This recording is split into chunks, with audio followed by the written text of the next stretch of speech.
What's up, mechanics? Welcome back to episode 16 of Tool Tuesday. Today we're going to start off by responding to a few comments that were on our last video, because we have some that we would like to answer. The first one, does VIM really make tools or just rebrand Taiwan tools? We design our own products, and we manufacture them in Taiwan. We have facilities overseas. I mean, we may be a small company, but we have a very good setup when it comes to manufacturing, and it's what has allowed us to bring in so many new products. I mean, think about COVID and how many people were stuck on back order. We were able to bring in a ton of new items because of the way we have our manufacturing set up overseas. So we do manufacture in Taiwan. We do design our own tools. But a large part of this business is also sourcing. So yes, there are manufacturing companies in Taiwan that offer products for people to brand. And there are a lot of companies that decline a lot of products because they're too new. Nobody has sold anything like it. Nobody knows how it's going to sell. So everyone just kind of sticks to the norm. We kind of like to go outside the norm and try and offer things that we believe help you guys the most. So, I mean, we do design our own tools, but we also take chances and bring you guys what we think the market doesn't have yet, but it could use. And now keep in mind with some of those, like say we make our own bits and our own sockets, and we design that, and we design a set to include specialty items, ratchets, whatever it is. It could take up to 5 different factories between the packaging, the bits, the sockets, the ratchets, and everything to make the one kit. So we don't make everything in our own factory because it's not feasible. We do have partners at factories that are other than ours that we also use to help make a lot of the sets that we bring to you. That's why they're so unique, because it doesn't take one factory. It takes 4 or 5 to make some of the unique sets that we have. We have 7 patents currently and 8 patents pending. A lot of those, actually all of those, are products that we designed and patented because we designed them. This is one of them, and I'm going to talk about it soon. So that's to address that. Yes, we design our own products. We just manufacture them in Taiwan. But we also source products from Taiwan and bring them in. Next. Will you guys start adding more additional information for items on your website, such as exact contents or an example, the AMOF list fitments, so it's clear, blah, blah, blah, blah. We're working on the website. We're going to start adding a lot more information. The website was kind of new. I mean, we had that uploaded like a year and a half ago. It's extremely new. It's brand new. Yeah. And we've been growing like crazy, and there's not a lot of people to do all the work that we need to do here. So we're trying to figure out prioritizing things, for instance. Yeah, so we are working on that, and we're going to prioritize that more so going forwards because there's been a lot of more activity on the website than there has been in the past. So we're working on that. Just know that. But for any of you who've been around long enough and know what our old website looked like, you'd go ahead and say that it's a lot better. Our old website was like Vista 96. It was crazy. You need a dial-up for it. Okay, next one I'll answer. I recently heard about VIM tools and you guys have some cool stuff, but I work on cement trucks and semi-trucks, and honestly, I don't think VIM tools would hold up in that line of work. I'm tired of buying Snap-on because they are overpriced. This is his words. I don't know, maybe I'll order something and try it out. I just don't want to waste my money considering I support my wife and 5 kids. Yeah, we don't make much products for cement work, semi-trucks and all that stuff. We're more so like specialty and automotive. Yeah, we have a few heavy-duty stuff. We don't have a whole ton of them, but the stuff that we do have, we've brought in because we know it works and it holds up. Yeah. That's why we wouldn't have brought it in if it didn't. Going like into the future, we'll start having more heavy-duty items. Like we're going to have that 3/4 ratchet and breaker bar kit. But I mean, we mostly have like 1/4, 3/8, half-inch stuff. And 1/4, 3/8 is our bread and butter. That's where we focus most of our energy on because it's what we know best. Yeah, and that stuff is like top-notch quality. So you don't have to worry about it holding up. It will, and we stand behind that with a lifetime warranty.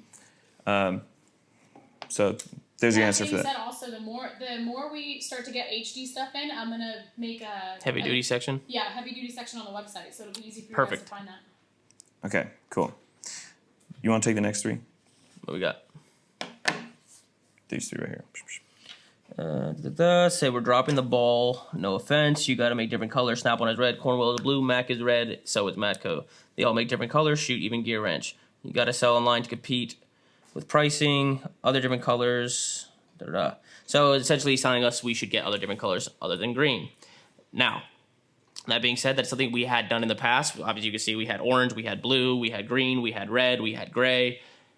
What ends up happening with that is that not only does it get to be an inventory nightmare, it keeps us from bringing in more and more new products. So as Michael said, we are a smaller family-owned business.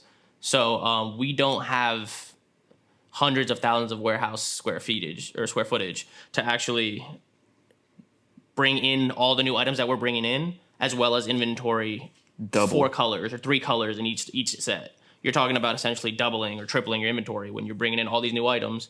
Well, we had 50 new items in 2022. Yeah. So imagine if we had 3 colors in each. That's 150 items. We don't have the inventory space. It would be the programs that we use, the storage, because each would. That's what I'm saying. Where it's could it be something in our future? 100%.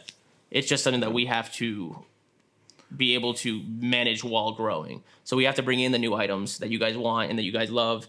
Keep them in the same color to at least, grow the line to where it needs to be, to where we can start expanding different colors of the same items and have the space to do so. Right now, it's just not something that's feasible to do. Right. But it's not to say that we're not going to do in the future. But also, as everyone knows, colors cycle out. People like green today, they like orange tomorrow, they like red the next day, and then it recycles back in 5 years. That's just how it works. Okay. Next question. Reduce your packaging size. I agree with you. Okay. So the thing about the packaging size, especially that Crowfoot's wrench set, we tried to make it easier for people in general, both our factories and mechanics, to have standard sizes for your toolbox, so you don't have weird spaces and they fit in snug in your drawer. If you have one drawer full of foams, they're all standard cuts of a toolbox drawer. That being said, obviously there's some hiccups with it, like that set needing to go into that size of a foam for it to be standard size. Not ideal. So that being said, we're going to end up having to switch it back to how we were and custom make each foam for each set, which it's a little bit more work, but it's not that big of a deal because it will be correct at that point. Right. So it won't look wonky or oversized or ridiculous. Yeah. This is an example of how our sets were before we switched to standard sizes. And it's something we had recently done, so it's not that big of a deal. We'll change it. So we're going back to it. Yeah, that makes the most sense. Next. Love your innovation. Started to buy a few VIM items. Really want to try the mag rails for my impact sockets. But man, they're big money. It's hard to justify 50 plus for a rail all day. I get that. They are expensive, but the thing about those magnets is that they are also very costly to manufacture. And there is a patent on it. So not only that, but you're paying royalties to patent owners. So it's not the easiest thing to actually manufacture for a low cost. That being said, the amount you pay for your sockets and the amount you spend on your toolbox, I get it. I get that it's expensive to add just a socket holder for this, but I promise you use them, you don't regret buying it. That's how those work. And I tell tool trucks all the time, you want to sell these because they are pricey. You give a guy one, tell him to take it to his shop, try it out for a week. You'll be back next week for it if he doesn't want it. Guarantee you he's buying that one and 2 more for the rest of his sets. It's just people love the socket rails, and once they use them, they don't say, I spent too much money on it, I'd rather not have this. We actually we've gotten 1 return, I think, in the last 4 years of mag rails, and we sold a lot of mag rails. If magnetic socket holders were cars, mag rails are Rolls Royces. They are the highest quality socket holders on the market. And that being said, they are not cheap to manufacture. No, they're not. So you pay for quality, and it's not like we're overcharging. That's just what they cost. We decided to bring the highest quality socket holders out, and they're expensive. And trust me, we sell a lot of those socket rails, so our margins are actually lower than most of our product line is. They're the highest selling. And it's because we sell the volume of it, so we're able to keep that lower margin, and they're still that expensive. They're expensive to manufacture. What else do we have? I think that's it. All right, so that is it for our questions today. Now back to the not important stuff. Back to the stuff we're here for. Yeah. The tools. This is the important stuff. That's why I held my tongue. This is what matters. Okay. Is anything here new? Kind of. Yeah, for the most part. New to us is like every 2 weeks because we have new products coming out No, all but the time. within the last 6 months, we've received delivery of all of these Okay, items. I'll talk about this. This is a quick change scraper set. Decal scraper. Decal scraper set. It comes with 2 different sets of razor blades. You have this plastic. Is this plastic? Yeah, or it's is this plastic for your decals. Yeah, so that you can scrape stickers and decal residue or whatever off of windshields, Stop. anything, without worrying about scratching the surface. It comes with those, as well as Regular blades. regular razor blades. You can use them for both, so you're not ostracizing the tool to be just a decal scraper. You can use it as a regular scraper. Yes. Has the means to do both. What's cool about this is that it has this dial here, so you can quickly change the blades out. So if I want to switch to a plastic blade here, I just go bloop. This comes right out. I'll take this bad boy, if I can grab it. And you just stick it right in like that. And lock it. Bada bing, bada boom. Boom. I took longer than I should have with that because I dropped it like 100 times, but That's all right. it's quick. I drop everything. Yeah, like I said, you dropped the ball with the colors. Okay, so that is the DS9. This is the decal scraper set with our patented quick change technology. Boom. Next, we have hose picks.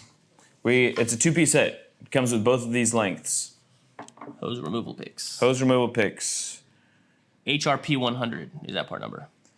Yep, and it comes with that nice, comfortable handle. Ergonomic is the word. HRP 100. That's these 2 pieces right here. And the 2 different sizes. Melissa will post the actual dimensions of them. Yeah, the lengths. I think that this one's 15 inches and this one is 9. Well, she'll post them. Yeah. Okay. And we have the VIS 112. This is actually a new item. I mean, it's been out for a long time, but it's been repackaged. We changed the packaging on them. They used to come in a little black plastic. With a belt plain clip. Black. Yep. Tell us, do you guys actually use the belt clips on bit sets if they have one? Or is that something that you'd never put on your belt? Yeah. Because I had someone tell me they just break the clip off and put it in their box. They think it's annoying that it sits on flush. Yeah, we took the belt clip off because we thought nobody would use it, but you tell us if you do or would. So, this is all ball Torx and hex. You have metric as well as SAE, and you have Torx from T10 up to T55. You also have a 1/4 by 1/4 hex adapter and a Is it still in foam? power shank adapter. What's foam? No. Is it in foam? No. No. There's no foam in there. So this is a really nice and complete set. It's ball Torx, ball hex. Pretty much everything you need in terms of your ball bits. On to the next. So, I'm going to talk about some of our scrapers here, some new stuff. So you have your regular 4-piece scraper set, right? Your FS100. It's going to come with your rounded.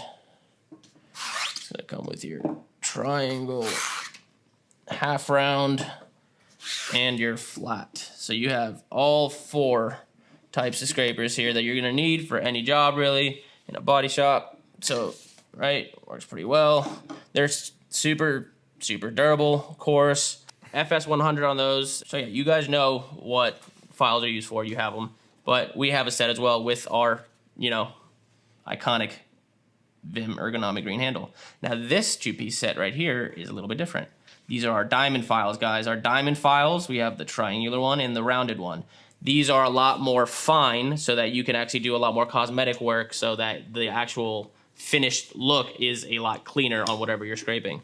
So that is a reason for the diamond file set. They're a little bit more costly because they are more costly to make, and that's why it's just a 2-piece set and not a full set like that. So whatever you're doing, whatever tool you need for the job, you have the coarse ones, the fine ones, you guys pick. But there's some great files, man. We've been making them for a long time. We finally brought them in our own brand, and here they are.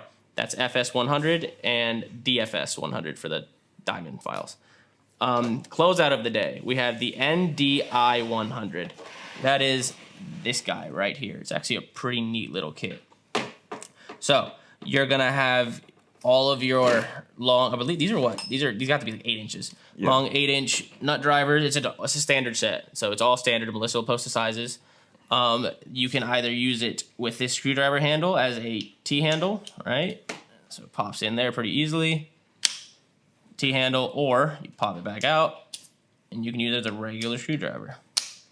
The regular screwdriver handle. So pretty cool, versatile use there.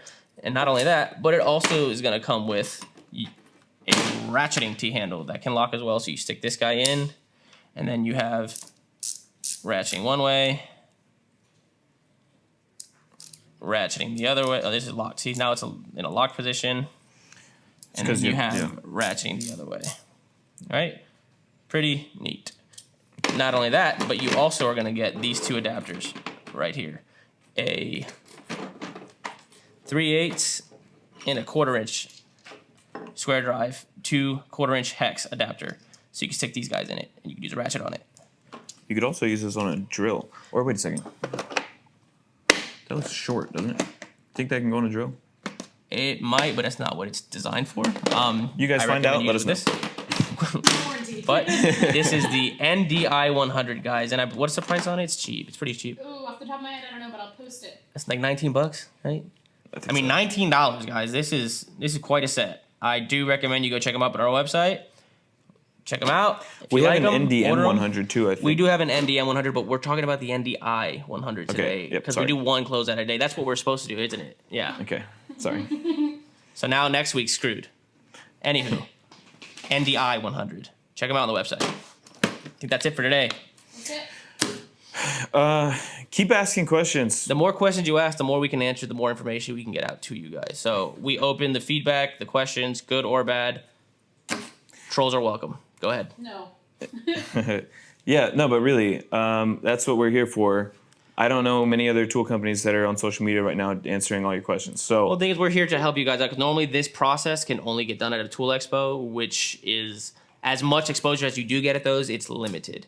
So we realized when we went to SEMA that there's an array of questions that we never get asked because we don't see them. We don't see the people with those questions very often. That includes not only tool trucks, but techs.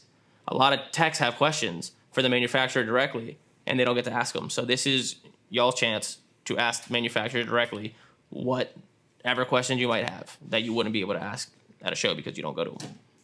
yeah. That do we want to talk about the distributor thing? Yeah. Okay, so we also had someone say something about our website not having a find your distributor option. So what we've been working on. What we're gonna end up implementing that we've been working on for a while and thinking about is a way for any of you who are watching who are tool trucks to actually log in and enter your information so that anyone in need of a local distributor can contact that local tool truck and get serviced in person by an actual dealer of VIM tools in person instead of having to deal with online anything. Yeah, you're not going to find websites. There are other websites. No, you won't find other. You're going to find all local either brick and mortars or mobile dealers. That is what we're going to have that set up for. So for all of you who are watching who are mobile dealers, you can go ahead and keep an eye out so you can go sign up, leave your phone number and what area you can service or zip codes, whatever you want, your details. So we'll let you know more as that comes up, but that's pretty much it. I don't think I have anything else. You'll find our stuff on every tool truck, pretty much too. Yep. Also, next week we're going to be talking about a big giveaway for 5,000 followers on YouTube. 5K giveaway. We'll talk about it next week. All right? I don't even know. Melissa didn't know about it. We'll talk about it next week. Alrighty. I do need, though, don't forget, the next Tool Tuesday, we're going to be raffling off the first mystery box. So if you guys have an order of $500 or more, enter that code mystery when you check out. Bam. Alrighty, guys. Peace out. Thank you. All right. See ya.